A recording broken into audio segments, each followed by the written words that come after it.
Եվ այսօր թշնամին ուղիղ կերպով ասում են 3 4 օրը եւ դա հստակ տեղեկություն է Տավուշում եկել ասել են դիրքերից իջեք։ Ինչի հիմա զինվորներին, այո։ Ուզում են այդպես։ Նկատի ունեք սահմանագծում սահմանազատումը շարունակում են այդ դիրքերից այն հատվածում որտեղ այդ գործընթացը չի գնացել, ընդ որում պետք է ասել որ այդ գործընթաց կոչված է, հա, այսպես այնքան հատվածական է եղել եւ այնքան բացահայտ կերպով միայն Ադրբեջանի շահերից, հա, բխող, որովհետեւ ասենք այդ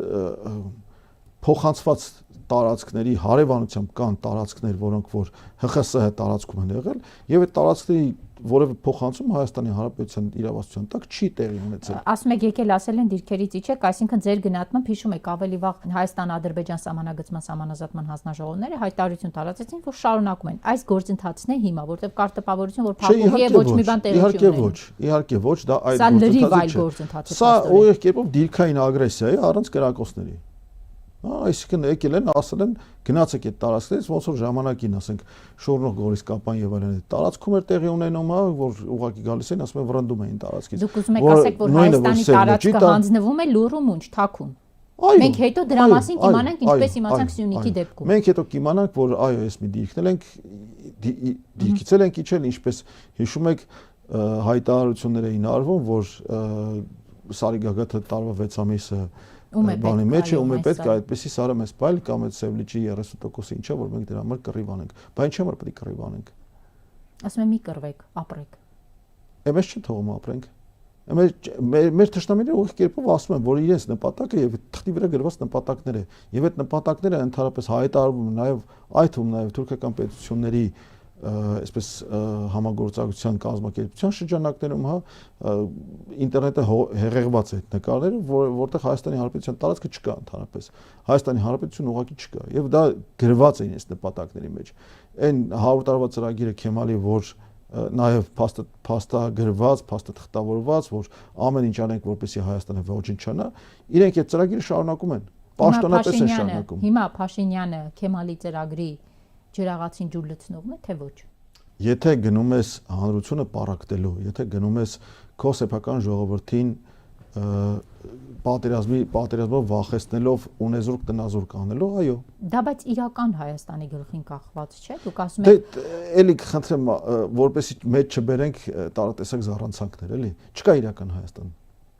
չկա այն իմաստով որ հայտարարում են տարատեսակ 29740 կիլոմետրով տարածք էլ չի է ախր էդ էլ չի ախր դա էլ չի բայց եթե ասենք վերադառնանք խորհրդային Հայաստան խորհրդային Հայաստանը կազմավորվել է 31753 քառակուսի կիլոմետր այդ 29743-ը որտեղից է եկել եւ ով է բերել հանրագիտարանից Փաշինյանը վերցրել է դե չէ դա այդ հանրագիտարանն էլ որ հանրագիտարանն է խորհրդային սոցիալիստական խորհրդային հանրագիտարանը արդյոք է մի վարքյան էլի եկեք մի քիչ ավելի հստակ լինենք այս մարդիկ ինչ են ասում ժողովրդին ասում են ժողովուրդ ջան 30 տարի ունեցել ենք Արցախի խնդիր 30 տարի հայ-ադրբեջանական սահման հստակ չենք ունեցել հիմա ժամանակն է հստակ սահմանը գծենք սահմանից այն կողմ իրենք են սահմանից այս կողմ իրենք են մենք ենք հիմա Փաշինյանը եկել է դա անի եւ դա ժողովրդի համար ընկալելի բան է ժողովրդի համար ընկալելի բան է այս մարդն ասում է ես եկել եմ հստակ սահմանը գծենք վիճելի տարածքներ չլինեն ժողովուրդ մնանք ապրենք դե հիմա տեսեք այդ նույն ժողովուրդը ընդհանրապես պատկերացում չունի Հայաստանի աշխարհագրության մասին այն ժողովուրդը որը ընկալում է այդ ասույթը հա որ ընդհանրապես կարելի ասել ես կարող եմ փաստարկել հա հիմա որ նայենք Հայաստանի քարտեզին ասենք չնայենք Հայաստանի քարտեզին ասենք Երևանի կենտրոնը թուրքական սահմանից ինչ հեռավորության վրա է գտնվում կամ Սևանի ափը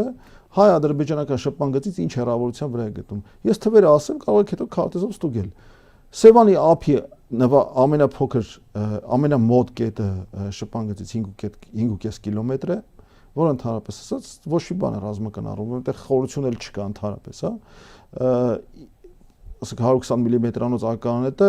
կարող է այդքան խորը դրված լինի Ադրբեջանի տարածքում եւ խփի Սևանի ափ իսկ Երևանի կենտրոնը հանրապետության հրապարակը ընդհանրապես 21 կիլոմետր է հեռու թուրքական սահմանից Զվարթնոց օդանավակայանի